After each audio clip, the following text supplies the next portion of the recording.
सो अब माउथ की बात कर लेते हैं। तो एलिमेंट्री कैनाल जो कि बताया था एंटीरियरली स्टार्ट होता है माउथ से, एंटीरियर ओपनिंग माउथ से स्टार्ट होता है एंड टर्मिनेट करता है पोस्टीरियर ओपनिंग एनस पर। तो माउथ जो कि एक अच्छा पार्ट है और इसमें बहुत सारी चीज़ें होती हैं, जैसे कि स्टार्ट करते हैं वेस्टिब्यूल से। What is vestibule? So it is a slit like space. देखो माउथ के अंदर जो आप स्पेस देख रहे हैं, ये जो स्पेस है दैट इज स्लिट, देखिए ये जो स्पेस है slit like space that is called as vestibule. और ये एक्सटर्नली जो होता है आपके चीक से और लिप से और इंटरनली गम्स और टीथ से कंसिस्ट होता है। So it is just a slit like space, याद रखिए, ठीक है, जो कि कवर्ड होता है externally by cheeks and lips and internally by gums and teeth. Okay, तो इतना बड़ा कुछ नहीं है। उसके बाद आते हैं ओरल कैविटी। सो ओरल कैविटी में क्या क्या मिलता है देखने को। सो ओरल कैविटी, मान लीजिए एक छोटा सा कोई इंसान है, अब वो जस्ट एंटर करता है आपके माउथ, ठीक है, अपनी जो फर्स्ट ओपनिंग माउथ से, और वो हमने आपके माउथ में उतार दिया, तो आपको सबसे बड़ा एक गुफा सी जो छोटे से इंसान को दिखेगी आपके माउथ में घुसने के बाद, तो वो देखेगा इतना जो बड़ा है, जब वो माउथ में हम उसको उतारेंगे तो उसको कैविटी देखेगी, that is a oral cavity, ठीक है, ओरल कैविटी। अब जब वो ओरल कैविटी देखेगा और जब उसने अपना हाथ इस तरीके से रखा तो उसको एक हार्ड छत सी दिखाई दी, that is called as hard palate. What it is called? Hard palate. जब उसने उसी हाथ को पीछे की तरफ लेके गया, कोशिश करिए अपनी जो टंग है उसको ऊपर की तरफ लगाइए, कुछ हार्ड सा पार्ट दिखाई देगा, that is called as hard palate, ठीक है। अच्छा, हार्ड पैलेट पे जो है वो रूगे प्रेजेंट होते हैं। वो रूगे क्या करते हैं? RUGAE, रूगे, ठीक है। वो रूगे क्या करते हैं? वो जब आप कोई भी फूड खाएंगे, ठीक है, जब आप उसको मैस्टिकेट करेंगे, च्यूइंग करेंगे उसकी, तो वो जो रूगे हैं वो उसको होल्ड करने में हेल्प करते हैं और उसको मैस्टिकेट करने में हेल्प करते हैं, तो वो होल्ड करते हैं एक्चुअली। तो अभी हम बात कर रहे थे हार्ड पैलेट पे। तो जैसे आपने टंग को ऊपर लगाया, ऊपर छू के देखिए, हार्ड पैलेट, ठीक है, उस टंग को आप पीछे की तरफ लेके जाएंगे तो सरफेस सॉफ्ट होती चली जाएगी। तो वो जो सरफेस है पीछे की तरफ जो हार्ड पैलेट के पोस्टीरियर साइड पे है, that is what? Soft palate. तो दो तरीके के पैलेट होते हैं, hard palate and soft palate. तो hard palate and soft palate. Hard palate में बताया मैंने रूगे प्रेजेंट होते हैं। क्या प्रेजेंट होता है? प्रेजेंट्स रूगे, प्रेजेंट रूगे, ठीक है। वो क्या करते हैं? होल्ड करने में हेल्प करते हैं फूड को। जैसे अगर मान लीजिए ये सरफेस अगर स्मूथ होती तो आप क्या इजीली उसको मैस्टिकेट कर पाते? वो तो फिसलती चीज़, तो वो उसको च्यूइंग करने में दिक्कत होती है आपको। तो ये क्या करते हैं? होल्ड करके रखते हैं फूड पार्टिकल को या फूड सब्सटेंस को जो आप च्यूइंग करने वाले हैं, जो भी आप खा रहे हैं, ठीक है। तो पैलेट की बात आगे बढ़ते हैं। एक और चीज़ होती है, that is a tongue. Tongue is a muscular organ present in a oral cavity. It is a muscular organ. और दूसरी बात, it is a accessory digestive organ, ठीक। सो एनसीईआरटी में दिया हुआ है, it is a muscular organ. Tongue is a muscular organ. So यहां पर लिखता हूं कि आप लिख लीजिएगा। So tongue, what is tongue?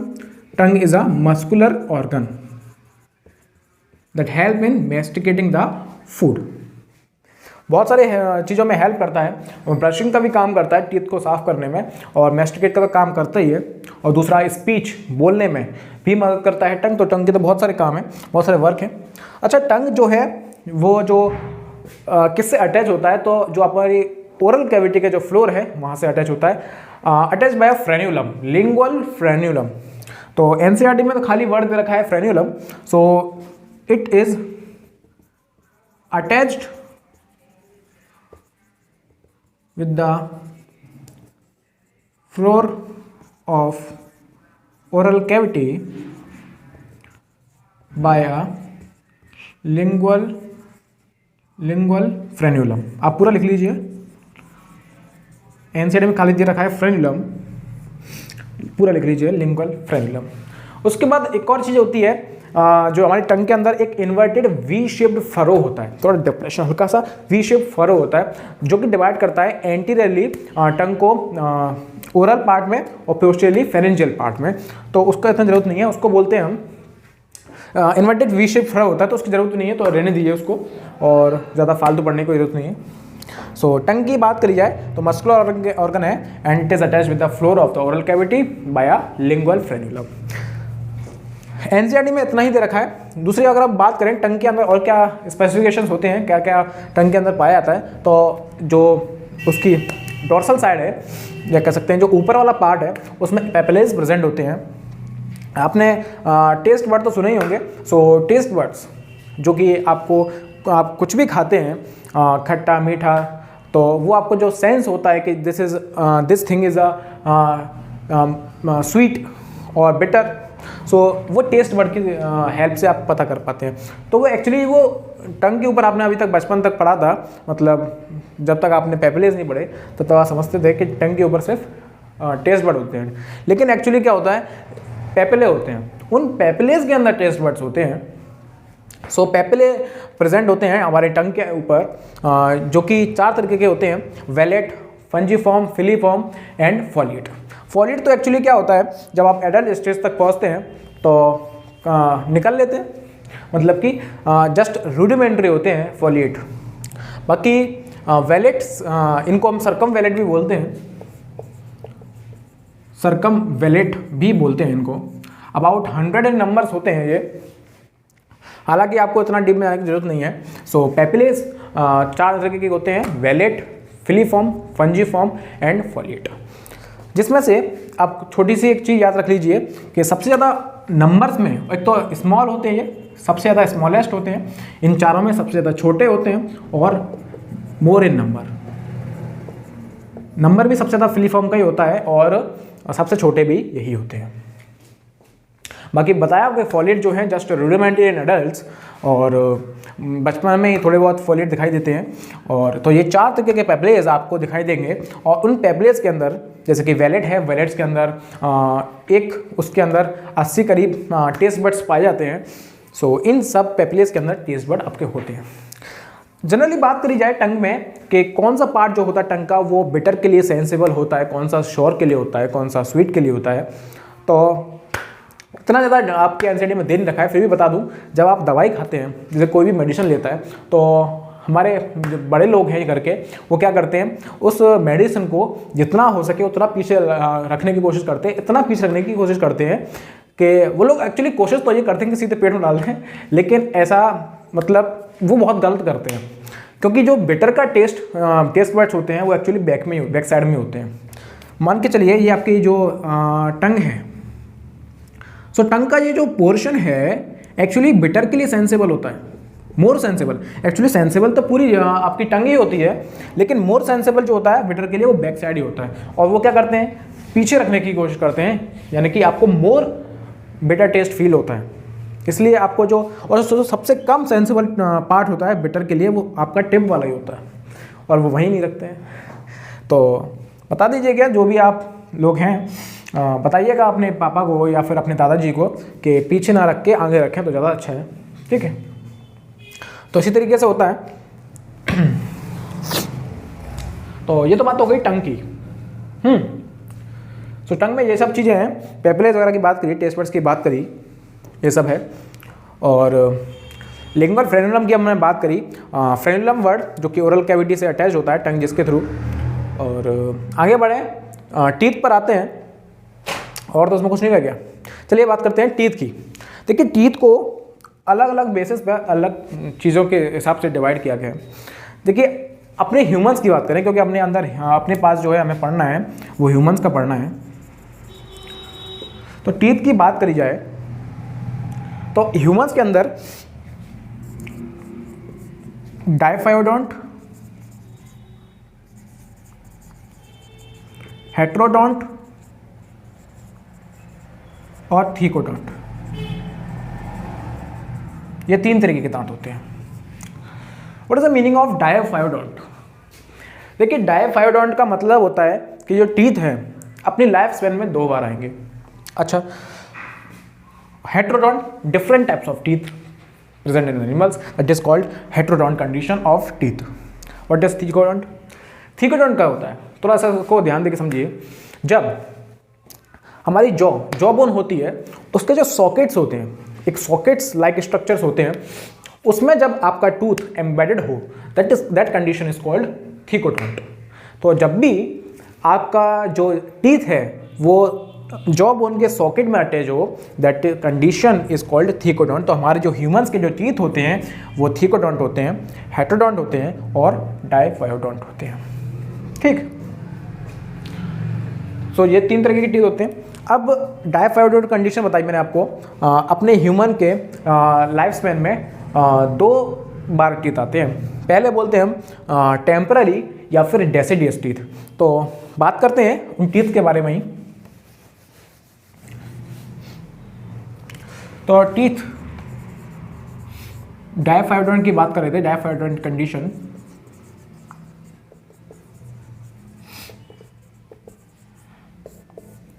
So diphyodont condition 2 तरीके के होते हैं, मतलब कि अपने लाइफ स्टाइल में 2 बार आते हैं टीथ। टेम्पररी दूध के दांत, और इनको हम डेसिडियस टीथ भी बोलते हैं।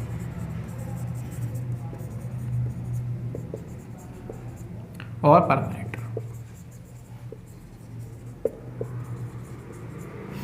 सो टेम्पररी टीथ और डेसिडियस टीथ, परमानेंट टीथ। अब जो टेम्पररी टीथ है ये होते हैं, और एक होते हैं परमानेंट टीथ।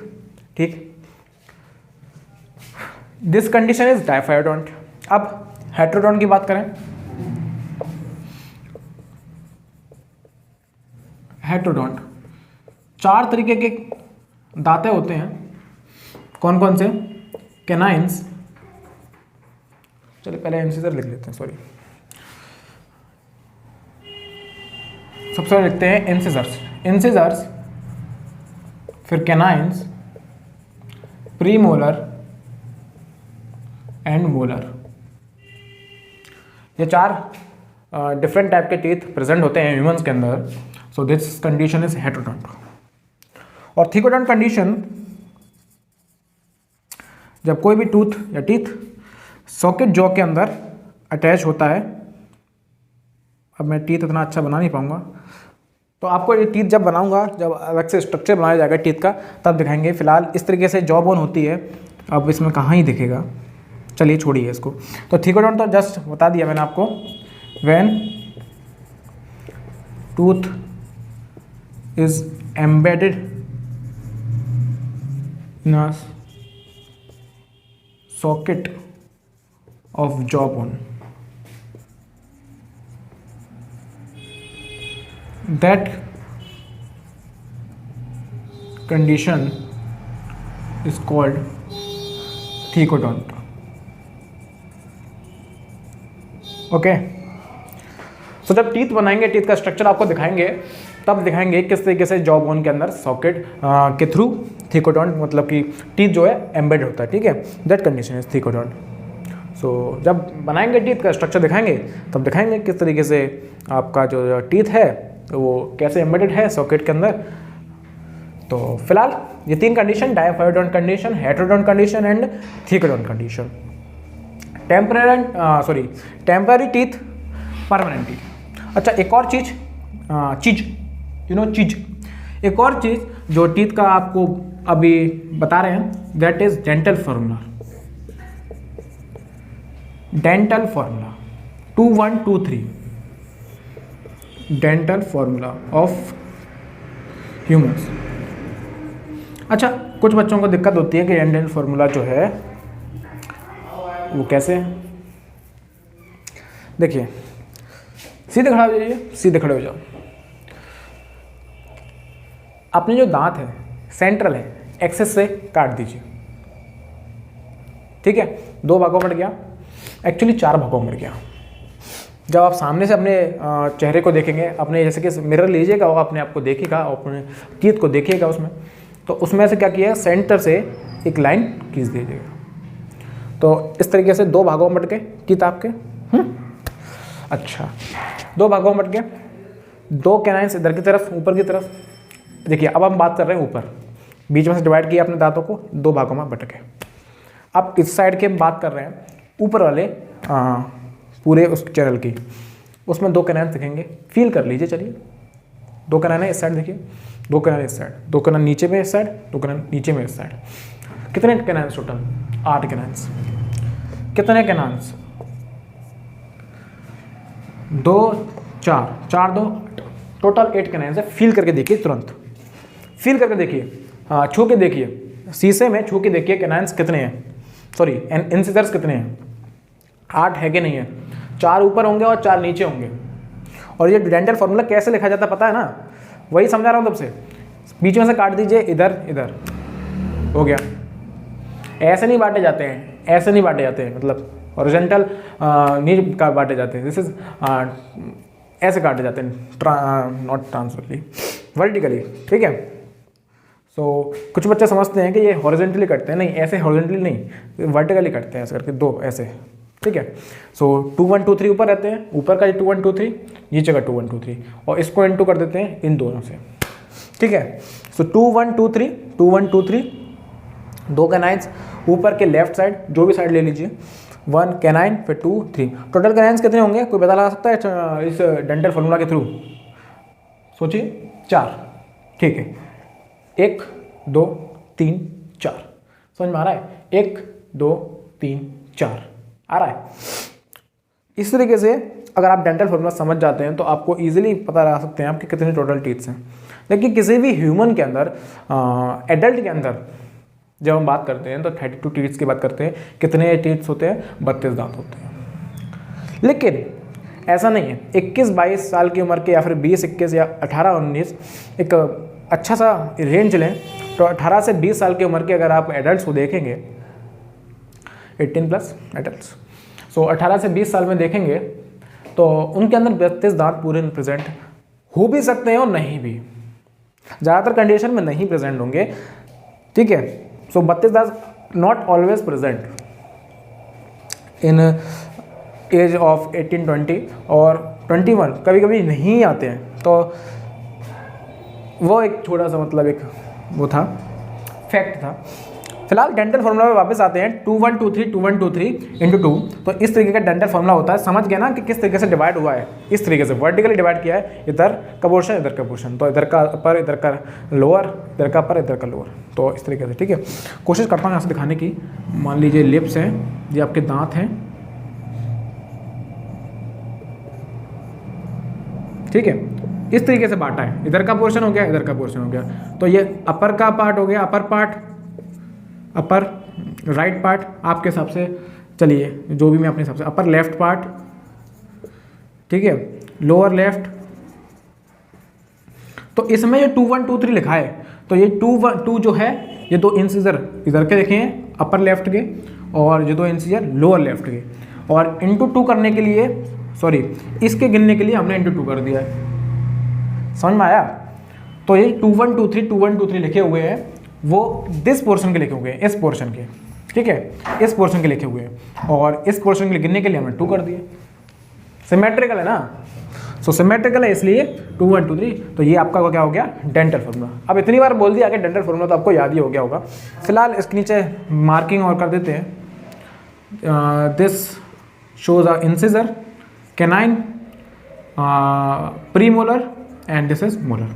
मोलर टोटल 12 होते हैं, 3 + 3 6, 6 2 जा 12। प्रीमोलर कितने होते हैं? 8 होते हैं, 2 2 4 2 8, 2 2 4 4 × 2 8, 3 और 3 6 × 2 12। मोलर्स कितने हैं? 12। प्रीमोलर्स कितने हैं आपके? 8। कैनाइन्स कितने हैं? 4। इंसिस कितने हैं? 8।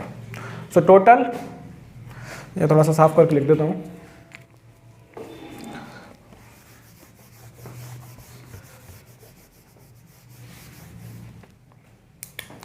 सो टोटल इंसिजर कितने हैं? 8 है। कैनाइन्स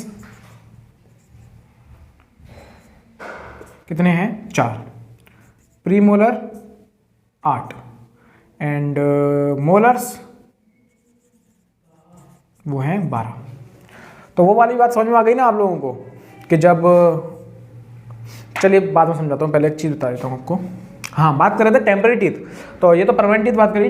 जो परमानेंट टीथ का डेंटल फॉर्मूला है ये 2 1 2 3, जो कि एडल्ट का फॉर्मूला है। एक्चुअली किसी भी एडल्ट का, ह्यूमन का फॉर्मूला है ये, एडल्ट का डेंटल फॉर्मूला है, एडल्ट। बच्चों की बात करें, टेम्पररी टीथ जब बच्चों में होते हैं 6 साल की उम्र में, ये जो टीथ हैं झड़ना स्टार्ट हो जाते हैं। टेम्पररी टीथ होते कितने हैं? सो इनका भी डेंटल फॉर्मूला की बात कर लेते हैं। सो 212 212 इंटू 2 टोटल 20। टोटल कितने टीथ्स होते हैं? 20 टीथ्स होते हैं।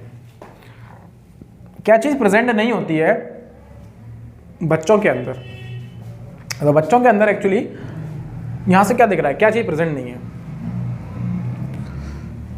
यहाँ से तो ऐसा लग रहा होगा कि मोलर्स प्रेजेंट नहीं है, बट ऐसा नहीं है। यहाँ पर मोलर्स प्रेजेंट हैं। यहाँ पर क्या है, मोलर्स प्रेजेंट हैं लेकिन प्री मोलर्स नहीं है। ये एक्चुअली मोलर्स हैं। ये क्या है? एक्चुअली मोलर्स हैं। 2 2 4 2 8 क्या है? इंसिजर्स। तो इंसिजर जितने मिल्क टीथ होते हैं, जितने मिल्क इंसिजर्स होते हैं उतने ही परमानेंट इंसिजर्स होते हैं। कैनाइन्स भी उतने ही होते हैं। लेकिन बच्चों के अंदर प्री मोलर्स नहीं होते हैं, मोलर्स होते हैं, जो कि होते हैं 8। और जब ये मोलर्स झड़ते हैं, शेड ऑफ होते हैं, तो इनकी जगह जो है वो प्री मोलर्स ले लेते हैं, जो कि आपको दिख रहा होगा प्री मोलर्स। यानी कि जो बचपन में मिल्क टीथ के फॉर्म में मोलर्स थे वो झड़ जाएंगे और उसी जगह पर प्री मोलर्स निकलेंगे, उसी जगह पर, और उतने ही अमाउंट में, उतने ही नंबर्स में। सो ये क्या है? यहाँ पर देखिए, ये है आपका इंसिजर्स, ये है कैनाइन्स और ये है मोलर। बच्चों में प्री मोलर्स होते ही नहीं है, और जब ये मोलर्स झड़ेंगे तो इनकी जगह कौन लेगा? प्री मोलर्स लेंगे। कौन लेगा? प्री मोलर्स लेंगे। तो आई होप ये बात आपको समझ में आ गई होगी। थोड़ी टिपिकल सी लगती है, लेकिन डेंटल फॉर्मूला साथ में लिखने से थोड़ी सी आपको आसान लगी होगी ये बात, ठीक। So 212 into 2 equals to 20 total teeths होते हैं, incisors, canines and this is molars. Okay, समझ में आ रहा है कि नहीं? चलिए, तो टोटल 20 टीथ्स है टेम्पररी या डेसिडस टीथ। तो ये तो समझ में आ गया होगा, है कि नहीं? और कोई बात तो नहीं रह रही है? चलिए, अब हम सीधे टीथ के स्ट्रक्चर पे आते हैं। तो स्ट्रक्चर ऑफ टीथ के बारे में बात करेंगे। फिलहाल तब तक के लिए गुड बाय।